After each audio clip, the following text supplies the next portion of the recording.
ये कहानी शुरू होती है दक्षिण अमेरिका के एक देश से, वेनेजुएला। एक ऐसा देश जिसकी जमीन के नीचे दुनिया का सबसे बड़ा तेल का खजाना छिपा है। लेकिन अजीब बात यह है कि यहीं लोग पेट्रोल, दवा और खाने के लिए लंबी कतारों में खड़े हैं। तो सवाल उठता है, अगर देश इतना अमीर है तो लोग इतने परेशान क्यों हैं? कभी यही तेल वेनेजुएला की सबसे बड़ी ताकत था। सरकार के पास पैसा था, शहरों में विकास था, लोगों को रोजगार मिलता था। पूरी दुनिया वेनेजुएला को एक उभरती हुई अर्थव्यवस्था के रूप में देखती थी। लेकिन फिर कहानी ने मोड़ लिया। सरकार ने सोचा, अगर हम हर चीज पर नियंत्रण रखेंगे तो सबको बराबरी मिलेगी। दाम तय किए गए, कंपनियां सरकार के हाथ में आईं।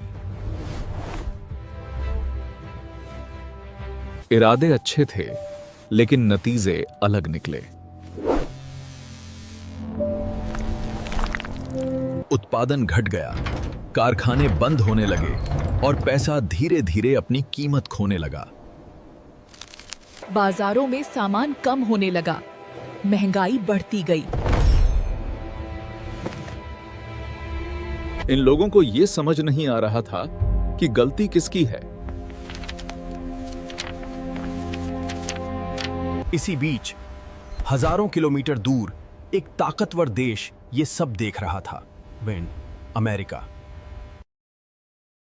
अमेरिका ने कहा, वेनेजुएला में लोकतंत्र खतरे में है। और फिर उसने अपने सबसे बड़े हथियार का इस्तेमाल किया, आर्थिक प्रतिबंध।